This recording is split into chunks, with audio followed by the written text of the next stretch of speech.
Durante siglos, la palabra bruja fue sinónimo de miedo, de oscuridad, de peligro.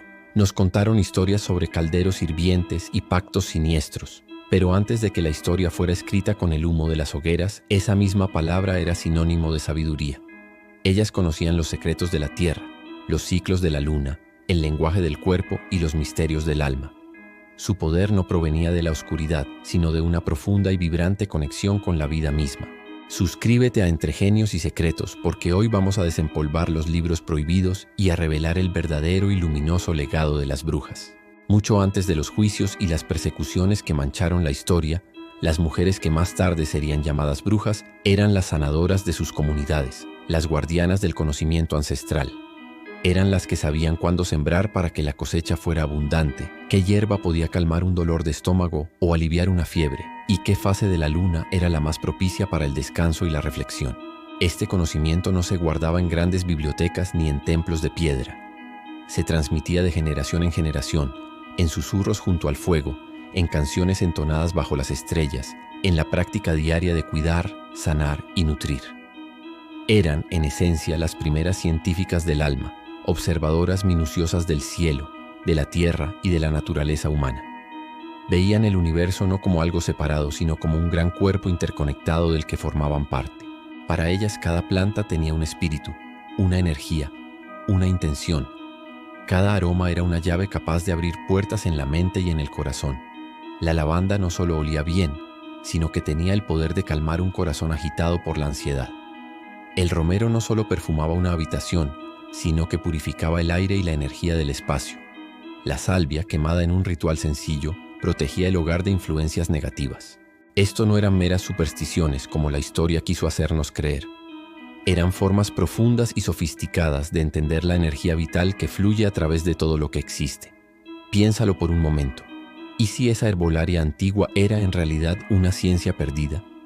Una ciencia capaz de equilibrar cuerpo, mente y espíritu sin necesidad de la tecnología moderna, simplemente escuchando la sabiduría de la tierra. Estas mujeres conocían lo que hoy, con un lenguaje más técnico, llamaríamos bioenergía.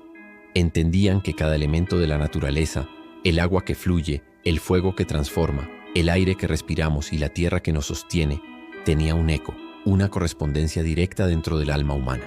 Sanar a una persona implicaba reequilibrar estos elementos en su interior. Más allá de la figura histórica, la bruja es un arquetipo poderoso que vive en nuestro inconsciente colectivo. Representa esa parte de cada ser humano que se atreve a mirar hacia adentro, a explorar su propia oscuridad sin miedo y a encontrar poder en la intuición, en esa voz interior que a menudo ignoramos. ¿Y por qué fue tan temida? Porque la bruja, como arquetipo, simboliza la autonomía radical. Representa la mente libre que no necesita intermediarios entre ella y lo divino, entre su conciencia y la verdad del universo. Una mujer que se fía de su propio saber es una amenaza para cualquier sistema de poder que busque controlar el pensamiento y el espíritu. En cada cultura, en cada rincón del mundo, existieron estas mujeres sabias, aunque recibieran nombres diferentes: curanderas en las aldeas, pitonisas en los oráculos, sacerdotisas en los templos antiguos, chamanas en las tribus. Todas ellas compartían una misma misión: ser guardianas de lo invisible, puentes entre el mundo material y el espiritual. Cuando la historia, escrita por hombres de poder, intentó borrar su voz y quemar su memoria, la naturaleza misma se convirtió en su protectora. Su conocimiento no desapareció, simplemente se escondió a plena vista, en los jardines secretos, en las cimas de las montañas, en los cantos populares que sobrevivieron al tiempo, en los cuentos que las abuelas contaban a sus nietos. Y cada vez que una persona hoy enciende una vela no solo para iluminar, sino para agradecer, para pedir, para sanar, una pequeña parte de esa antigua sabiduría renace. Aquí surge una pregunta poderosa: ¿y si el mismo fuego que pretendió destruirlas fue en realidad el fuego que purificó su legado, quemando todo lo superficial y dejando solo la esencia indestructible de su verdad? Así, el mito comenzó a cambiar. Las brujas pasaron de ser las villanas de los cuentos a convertirse en maestras, de ser figuras perseguidas y marginadas, a ser símbolos de resiliencia y transformación personal. Las antiguas brujas entendían que la verdadera medicina no era una poción mágica, sino la armonía.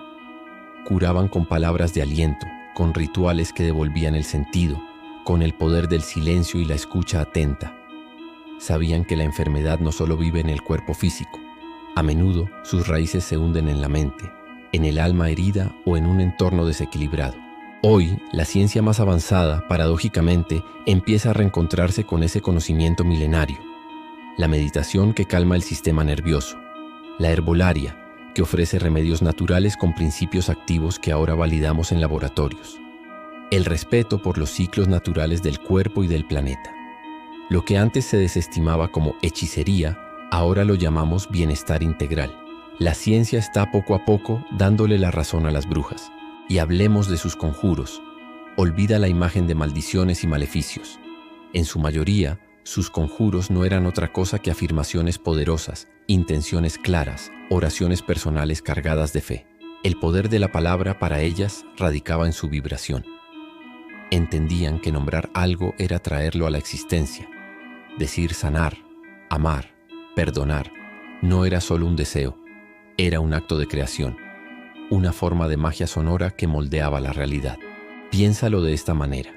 ¿Y si todos somos, en cierto modo, brujos y brujas cada vez que usamos nuestras palabras para construir nuestra realidad o la de otros? La verdadera magia nunca estuvo en las pociones, sino en la mente humana, en su increíble capacidad de creer, de enfocar su intención y de transformar el mundo a través de esa creencia. Hoy, el símbolo de la bruja ha sido reclamado con orgullo por nuevas generaciones. Ya no representa el miedo impuesto, sino la libertad elegida. Su icónica escoba ya no es para volar a aquelarres siniestros, sino que simboliza el vuelo del pensamiento libre, la capacidad de elevarse por encima de las limitaciones. Su caldero no es para brebajes malignos, sino el crisol de la alquimia interior, donde mezclamos nuestras experiencias, miedos y esperanzas para transformarlos en sabiduría. Las brujas nunca se extinguieron del todo. Solo se retiraron a la sombra, esperando pacientemente el momento en que el mundo estuviera listo para escucharlas de nuevo. Y parece que ese momento ha llegado. Ser bruja o brujo hoy no significa adorar a entidades oscuras, sino recordar que la vida es un tejido de ciclos, que la luz y la oscuridad bailan juntas. Es entender que todo lo que damos al universo de alguna forma vuelve a nosotros. Y sobre todo es comprender que la verdadera magia no consiste en controlar el mundo a nuestro antojo, sino en comprendernos a nosotros mismos y nuestro lugar sagrado dentro de él. Gracias por acompañarnos en este viaje al corazón de la sabiduría antigua. Suscríbete a Entre Genios y Secretos, porque los más grandes misterios de la historia aún laten con fuerza, esperando a quienes se atreven a mirar más allá de lo visible.